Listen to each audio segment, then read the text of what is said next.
اعوذ باللہ من الشیطان اللعین الرجیم بسم اللہ الرحمن الرحیم الحمدللہ رب العالمین الصلاة والسلام علی سیدنا و نبینا و طبیب قلوبنا و شفیع ذنوبنا ابی الزہراء محمد المصطفیٰ وعلی اہل بیتہ الطیبین الطاہرین المعصومین اللہ سیما امامنا المنتظر والحجۃ الثانی عشر روحی وارواح العالمین لتراب مقدمہ الفداء اما بعد فقد قال اللہ تبارک و تعالی فی کلامہ المجید وفرقان الحمید بسم اللہ الرحمن الرحیم بقیۃ اللہ خیر لکم ان کنتم مؤمنین۔ اللہ کے آخری باقی ماندہ خزانہ کا تذکرہ جو ذکر آخر زمان میں نجات، کامیابی، مسائل اور وباؤں سے محفوظ رہنے کا سب سے بڑا عظیم راستہ۔ بقیت اللہ ٹی وی پر بقیت اللہ کا ذکر ہماری دنیا اور آخرت میں کامیابی کی انشاءاللہ علامت سے سننے والے دیکھنے والے احباب سے پھر بھی ہمارے اس چینل کی التماس ہے کہ اس چینل کو سبسکرائب کر لیں تاکہ ہماری گفتگو زیادہ آپ تک پہنچ سکے۔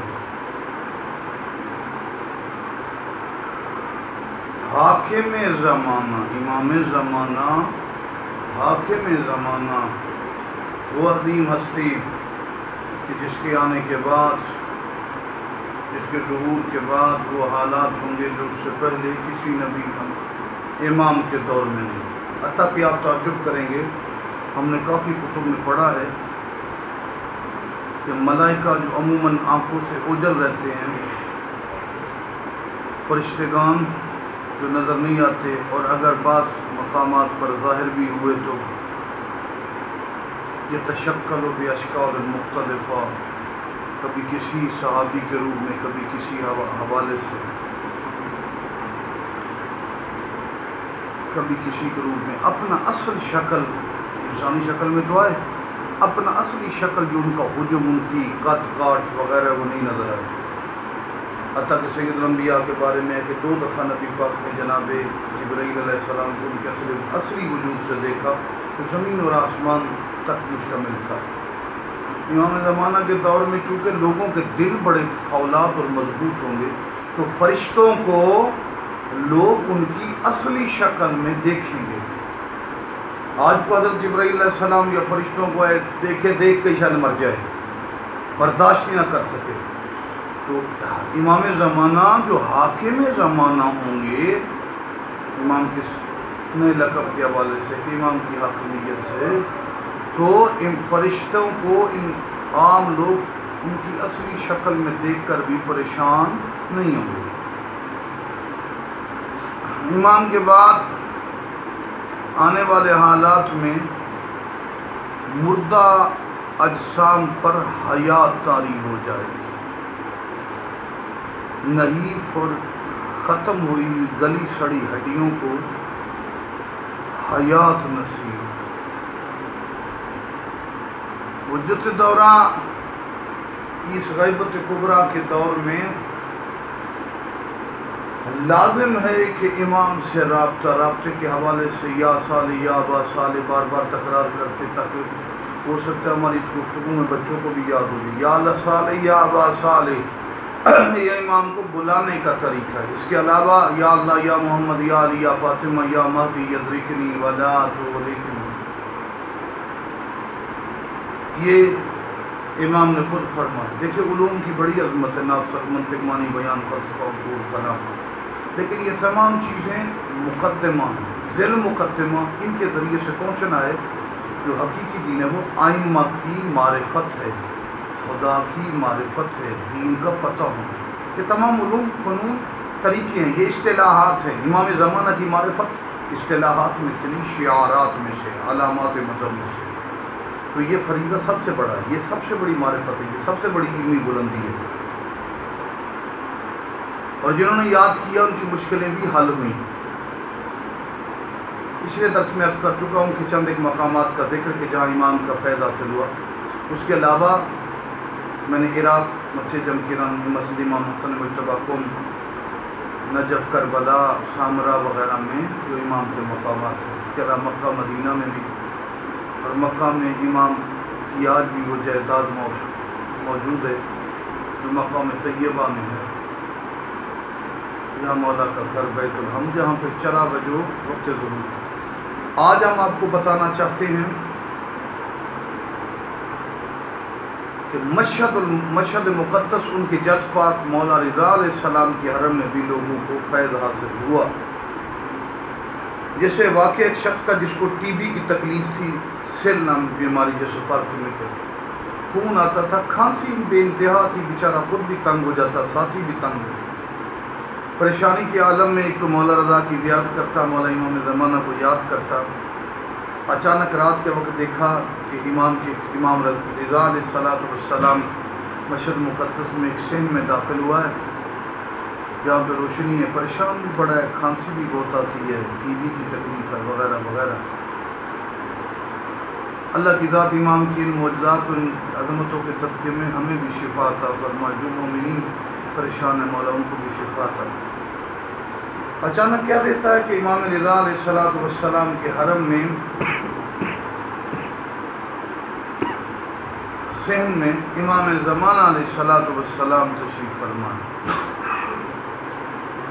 امام زمانہ علیہ السلام تشریف فرمائے مولا امام رضا کے صحن میں، اور مولا کو دیکھ رہا ہے، پریشانیوں کو بیان کر رہا ہے سب کچھ، اور ساتھ یہ ٹی بی کی تکلیف کے بارے میں بھی بڑا پریشان حال ہے. جو ہی امام کی نظر شفقت پڑتی گئی، امام صحن میں کھڑے ہیں، یہ امام کے قریب آیا. امام کی نظر شفقت سے کھانسی بھی ختم ہو گئی، بیماری بھی ختم ہو گئی. اتنا اندر سے وہ طاقتور، اسٹرانگ اور مضبوط ہو گیا. کہتا ہے کہ مجھے مولا کے دیدار سے وہ طاقت ملی کہ اب میں اگر جان بوجھ کر بھی کھانسی کرتا تھا مجھے کھانسی نہیں آتی تھی. عزیزو، بار بار ایک فکری نکتہ کہتا ہوں، ایران اور عراق کی کتب میں اور مومنین میں یہ واقعات ہیں. ہمارے ان واقعات کی کمی کی وجہ ہے کہ مشرقی دنیا میں امام کا تذکرہ بہت کم ہے. جو امام پوری کائنات پر طاقت و تصرف رکھتے ہیں، مشرق مغرب میں جہاں کوئی بھی امام کو یاد کرے، امام غیب نظر نہ بھی ہوں تو غیبت کے پردے اس فیض پہنچنے سے مانے نہیں. حجت دورہ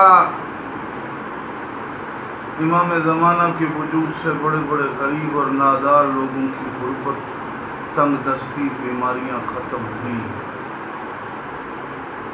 بڑے بڑے لوگوں نے مولا کے معجزے دیکھے. آج ہم بھی اسی استغاثے کے ساتھ امام زمانہ کو یاد کرتے ہیں، جو میر باقر داماد کی قبر پہ جو 6 جملے امام نے کہے اور اس کے بعد دعا پڑھتے ہیں. مشرق مغرب، آسٹریلیا، یورپ تک اللہ کرے گا ہماری یہ گفتگو جائے گی تو لوگ اس سے امام کو کی یاد کریں گے. پہلے استغاثہ، یا اللہ یا محمد یا علی یا فاطمہ یا مہدی ادرکنی ولا تغلقنی نذیرک حیثمت تجدکانی رضیتک کنت من البلاد یا صالح یا باسان ارشدونا الی الطریق رحمۃ اللہ. اور پھر امام کی چند دعائیں، وہ ساری دعائیں دہراتا ہوں تاکہ بچے بھی یاد کر لیں. اور یہ امام کے بارے میں دعائیں تمام صحیح روات پر مشتمل ہیں، اور مستند ترین کتاب مرزا حسین نوری کتاب نجم الثاقب فی احوال صاحب العصر والزمان، اس میں جو دعائیں، وہ دعائیں بھی میں نقل کرتا ہوں. وہ دعائیں کون کون سی ہیں میرے عزیزو؟